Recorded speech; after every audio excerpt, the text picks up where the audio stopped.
Mira, lo que hago normalmente en estos casos, Isaac, es tomar un momento de distancia, porque nosotros no solo nos dedicamos al tema palestino-israelí, sino que hacemos este tipo de ejercicios con muy distintos conflictos en el mundo, y vas a encontrar que esa narrativa es muy repetida por parte de distintos grupos que consideran que no hay con quién hablar del otro lado. Es muy común, o sea, no es algo exclusivo de este conflicto en particular. Entonces, lo que nosotros hacemos aquí es una serie de ejercicios, y lo primero que tú tienes que entender es que cuando una situación está tan tensa no funciona un diálogo si no existe una mediación ágil, una mediación fluida y una mediación creativa que pueda de alguna forma escuchar y que pueda hacer que las partes se escuchen y tratar de proponer respuestas creativas ante las circunstancias. Es un primer factor. El segundo factor, ya dentro de la parte educativa y dentro de la parte de ejercicios, lo que nosotros hacemos es tratamos de producir narrativas múltiples y tratar de simular lugares y role-playing múltiples. Entonces, por ejemplo, en este caso específico, hace simulaciones de negociaciones, donde ahora, por ejemplo, yo te pondría a ti a representar el rol de un palestino, de un líder palestino, y tendrías que informarte desde la perspectiva palestina para poder negociar del otro lado. Y lo que haces es que agarras al palestino y lo pones a representar el otro rol, y entonces se empiezan a crear una serie de respuestas creativas muy impresionantes. En el MIT te voy a poner este caso que es diferente, es otro ángulo, ¿no? En el MIT, grupos de judíos del MIT lanzaron una iniciativa que está viva, por cierto, y que está muy financiada y muy socorrida por parte de israelíes y palestinos, y lo que hacen es que crean ejercicios educativos durante los veranos donde participan 80 jóvenes, la mitad palestinos, la mitad israelíes. El staff de la organización es la mitad palestina y la mitad israelí, pero ¿qué crees que les enseñan? Todo menos el conflicto. Les enseñan tecnología, vienen profesores del MIT a enseñarles matemáticas avanzadas, a enseñarles a desarrollar apps, los ponen a trabajar juntos y dicen, equipo de palestinos israelíes, su proyecto es resolver un problema de agua en el desierto y tienen que entregar el proyecto para de aquí a 2 semanas, creando la ingeniería del proyecto, no sé cuánto. 800 jóvenes se tratan de inscribir y solo escogen a 80 cada verano, y es en prepas, ¿eh? Entonces tienes que cursar primero de prepa, segundo de prepa, tercero de prepa, o sea, son 3 veranos, y lo que hacen es que al final ya empiezan a hablar un poco del tema político, pero mientras ya los pusieron a trabajar, ya los pusieron a tratar de destensar la situación. Entonces, en resumen, o sea, lo que te quiero decir es que definitivamente, o sea, a mí me queda claro que Mahmoud Abbas no es con quien hablar, y también hay que entender que esas generaciones ya un poco tienen que dejar de lado a generaciones más jóvenes que tienen el futuro por delante, y la verdad es muy difícil sacar adelante un proceso de paz con esta situación, pero lo que quiero decir es que no por ello eso significa que no se tenga que resolver, porque en la medida en que esto no se resuelve, en esa medida el conflicto va creciendo y se va explotando. Entonces aquí tiene que haber, y la verdad Netanyahu es una de esas figuras, ya son muy viciados, y Mahmoud Abbas está muy viciado, o sea, se vician demasiado, de veras tienen que dejar el lugar a generaciones más frescas, aunque tengan posiciones distintas, que permitan que una mediación internacional pueda hacer un poco más su labor, y un poco por ahí tiene que caminar, como llegó a suceder en los años 90 y tristemente pues no se llegó a buen término. Hasta aquí lo dejaría yo. Hay más preguntas. Por allá yo sí estaba consumando la tabla, por favor. Y al final...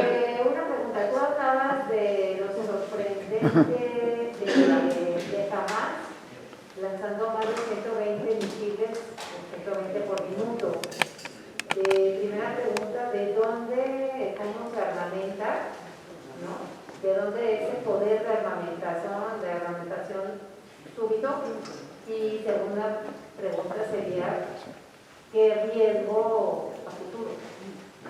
O sea, cuando digo sorprendente, lo que quiero decir es que sorprendió al ejército de Israel, porque en otros momentos ya había lanzado muchos misiles juntos, pero no había lanzado cantidades de más de 100 misiles en 5 minutos. Y esto es una capacidad que supera lo que el ejército israelí estimaba, ¿no? Entonces es el primer punto. ¿De dónde obtiene? Mira, el financiamiento de Hamas tiene muchas fuentes. El 85% del dinero que alimenta Hamas es externo.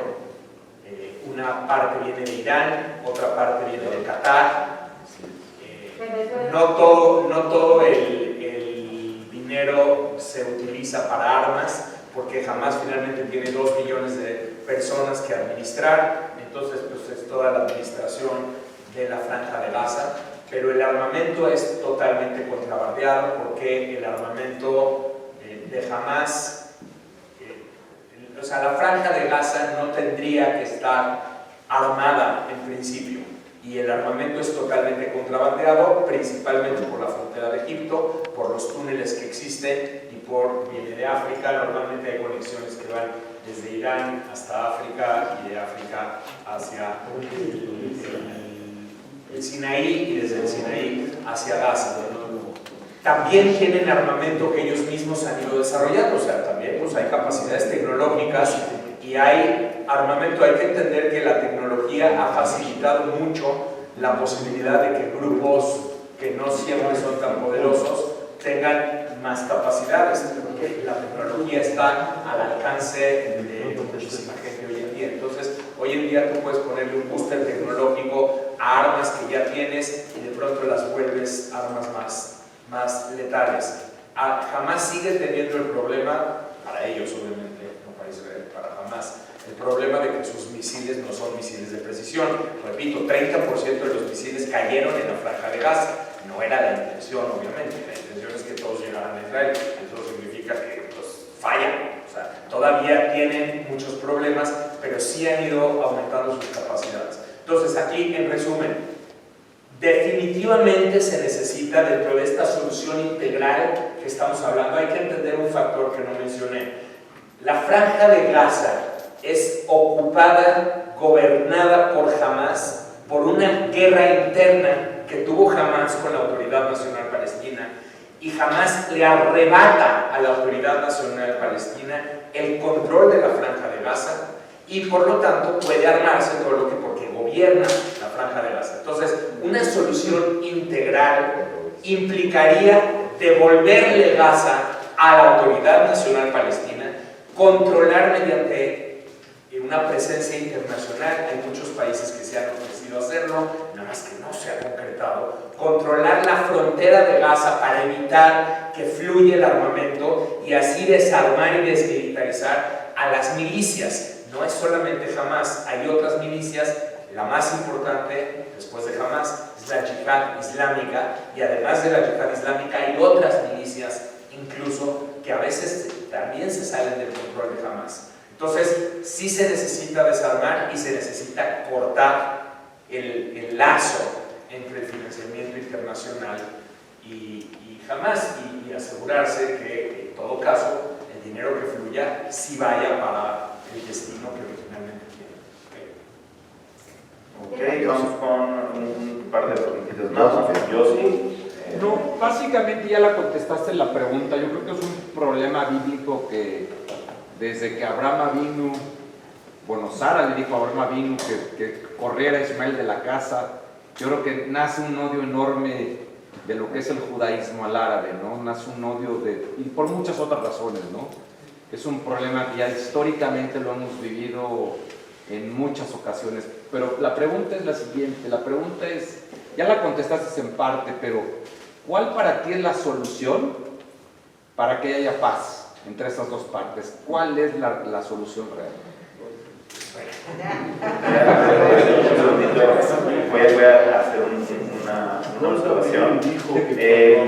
Querido Yossi, queridos todos los presentes, si nosotros vemos la historia de Isaac y de Ismael, tú mencionabas, mucha gente sabe al principio, pero no se sabe que al final los dos estaban perfectamente en paz. Cuando falleció Abraham, lo enterraron juntos y llegaron a tener un entendimiento entre ellos. Porque es muy importante que la narrativa bíblica se ponga en todo su contexto. Porque nada más nos quedamos con la parte de cómo empezó el problema entre ellos. Y realmente, si vemos la historia del judaísmo y del islam, a lo largo de toda la historia, sí vamos a encontrar muchísimos espacios de relaciones cordiales, exactamente, pero no tan negativas o no tan malas como las imaginamos, pensando, extrapolando lo que vivimos hoy en día, pensando que siempre fue así. Realmente no siempre fue así, aunque sí vivimos los judíos bajo el yugo de alguna forma del Islam, fue mucho más tolerante que otras religiones con nosotros. Y entonces, en base a eso, también hay que entender que la ley judía sí considera que el Islam es una fórmula religiosa tan aceptada que tú puedes meterte a una mezquita a rezar. Es algo que casi nadie sabe. Tú como judío puedes meterte a la mezquita a rezar. ¿Tú ves? Entonces, es importante para romper un poquito los mitos. Y por ahí va también lo que le voy a pedir que te conteste, Mauricio. Hay mucho mito que impide que pueda uno imaginarse cómo solucionarlo. Ahora, cómo solucionarlo en la práctica, lo dirá Mauricio. Pero que uno se bloquee mentalmente a que pueda haber una solución, creo que desde el punto de vista judío hay que tener más amplitud a simplemente estar cerrado. Las posibilidades no hay que cerrarlas. Y mira, yo te diría, obviamente no hay una solución mágica. Lo que se necesita es entender que sí hay un camino avanzado, no estamos en cero. Hay un camino muy importante avanzado que hay que estudiarlo, hay que incorporarlo y hay que retomarlo por parte de actores, no solamente de los dos lados, insisto, una comunidad internacional dispuesta a jugársela y que pueda agarrar. Y te pongo un ejemplo, o sea, ya hay mapas trazados en cuanto uno de los temas más álgidos del conflicto es las fronteras. Se va a crear un Estado palestino, pero ¿en qué fronteras? Si hay asentamientos judíos.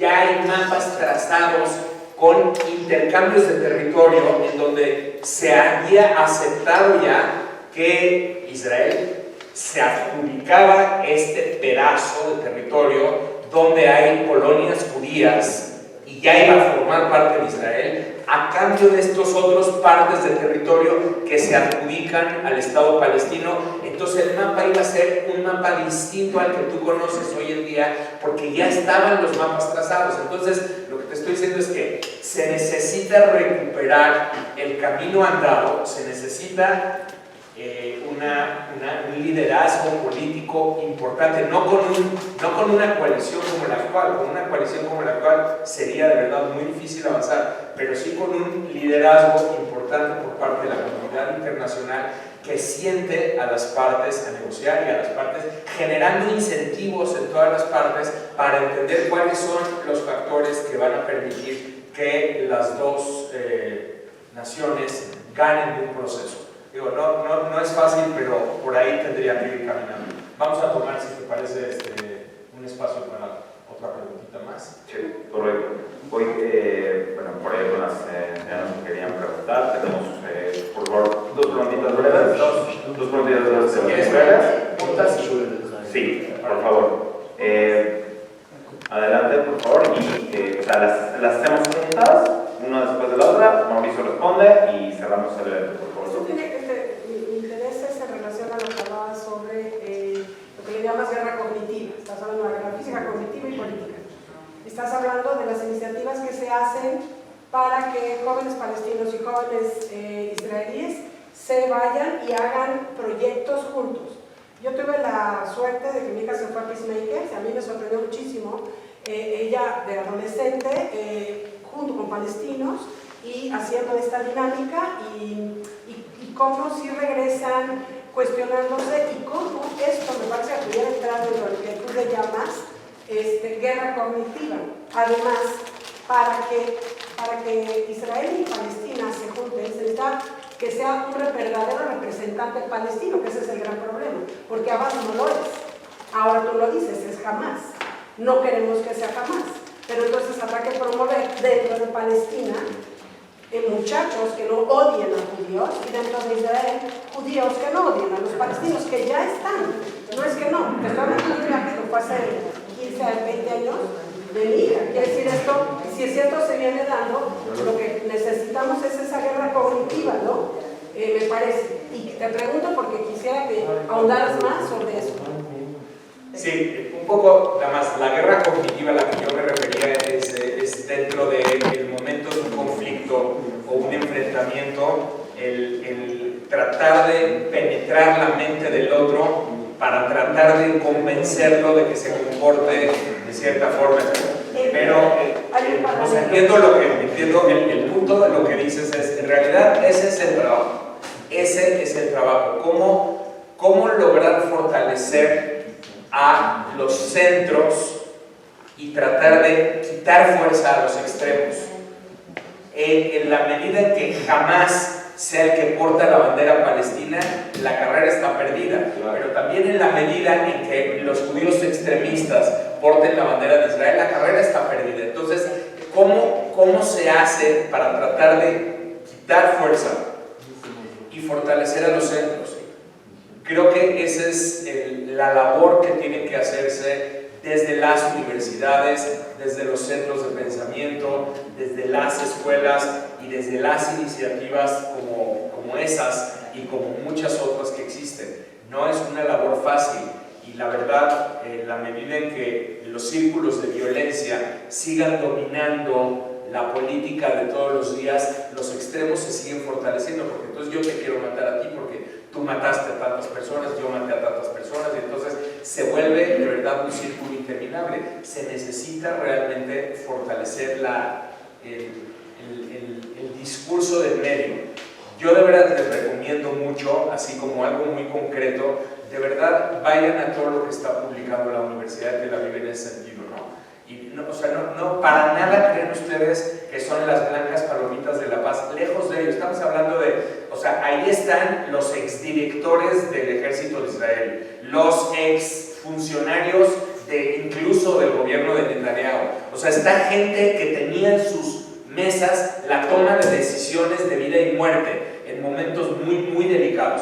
Y son de verdad militares que cuando uno los oye hablar y cuando uno que no tienen ya el peso político de tomar decisiones, empiezan a generarse discusiones muy interesantes entre ellos, puntos de vista distintos obviamente, pero sí muy, diría yo, desde un centro político, posiciones tal vez más a la derecha, pero es un centro derecha, o posiciones a la izquierda, pero es un centro izquierda, sin que sean los extremos. Esa es un poco la fórmula y esa es como la gran tarea para las generaciones que siguen. Yo en cualquier caso lo que diría es, lo que no hay que hacer es renunciar, porque en la medida en que renuncias, pues el conflicto te sigue explotando. Esa es la gran lección. Creo que vamos a tener que ir. No sé si tomamos una más por ahí. Correcto. Tengo a Mirele que está esperando, con ella terminamos. Por favor. A mí me preocupa el impacto que jamás ha estado teniendo en la población árabe israelí.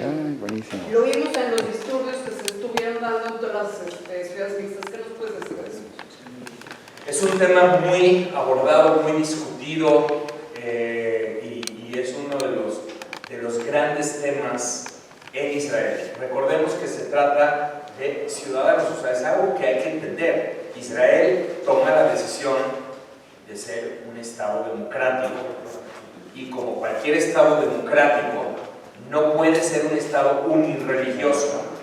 En un Estado democrático se respeta la diversidad y cualquier persona que es ciudadana del Estado tiene que tener los mismos derechos y oportunidades de cualquier otra persona. Así es como nosotros, siendo judíos, vivimos en un Estado que no es mayoritariamente judío, pero tenemos nuestros derechos, tenemos oportunidades. Lo que hay de fondo es una disparidad enorme entre la ciudadanía no árabe y la ciudadanía árabe en términos socioeconómicos y sobre todo en términos de lo que se conoce como en todos los temas estructurales estructurales, o sea, todos los temas de fondo, la posibilidad de tener oportunidades, la posibilidad de tener ingreso, la posibilidad de realmente tener aspiraciones, ha venido declinando con los años. Esto no es algo que digo yo, hay muchos estudios que así lo documentan y lo dicen. Quienes publican estos estudios dicen, ojo con esto, este es un foco rojo porque ese es precisamente el caldo de cultivo que permite que los extremismos florezcan. Eso está muy estudiado en el mundo. Ustedes sabían que el mayor predictor de violencia es la desigualdad social. Esto es publicado por el Banco Mundial desde el año 2000, que hace un estudio en 60 países a lo largo de 30 años de estudio. Y la respuesta del estudio, las conclusiones son que a mayor desigualdad socioeconómica, mayor posibilidad de que haya violencia en esa sociedad. En aspectos de terrorismo hay muchos otros estudios muy posteriores a ese del año 2000 que también lo van a documentar. Los grupos extremistas y los grupos terroristas se fortalecen cuando existen condiciones socioeconómicas y falta de oportunidades. Entonces, lo que Israel tiene que hacer ahí es una tarea pendiente por parte de israelíes, incluidos los árabes israelíes, incluido el liderazgo político de las nuevas generaciones, que es fortalecer las condiciones de vida, mejorar y tratar de ir, otra vez, disminuyendo a los extremos y fortaleciendo a todos los centros. Entonces, a mí me parece muy positivo dentro de eso que un partido árabe forme parte de la coalición con una agenda específica. Este partido árabe dijo, no me voy a entender con los otros partidos en muchos temas, pero quiero más dinero para las comunidades, quiero mejorar las condiciones de esas comunidades árabes, quiero esto, y entonces le hicieron palomita a la Piri Bennett y le dijeron, venga, tú dame tus 4 sillas, yo te doy más dinero, venga, no hay problema, y entonces hicieron ahí un acuerdo. Les dieron algo que ganar. Les dieron algo que ganar, ¿me entiendes? Y estos son los partidos, porque aunque es un partido islamista, es dialoguista, ¿me entiendes? O sea, es alguien que se sienta en la mesa y dialoga, no usa el lenguaje de las armas, no usa el lenguaje de los misiles, sino el lenguaje del diálogo para tratar de generar una menor tensión al interior de ese que también es un sector de la sociedad israelí. No son extranjeros, son israelíes. Me gustaría terminar con una cosita chiquitita. Shlomo Carlebach era un rabino y era más cantaba, era una persona muy espiritual. Estaba dando un concierto a Austria unos 10 años después de la Shoah, y 10-15 años. Le preguntaron, ¿cómo te atreves tú a ir a un lugar donde nos trae tantos recuerdos tan amargos, ahorita ir y cantar? ¿Cómo puedes pisar esa tierra? Contestó algo que me parece que es clave para que nos llevemos de todo lo que aprendimos hoy. Dijo así: Hashem me dio un corazón. Yo tengo que decidir si lo lleno de odio o si lo lleno de amor.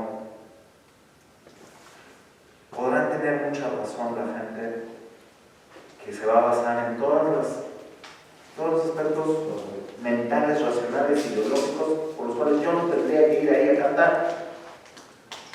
Pero no quiero que mi corazón se llene de odio. Prefiero pensar en cosas buenas.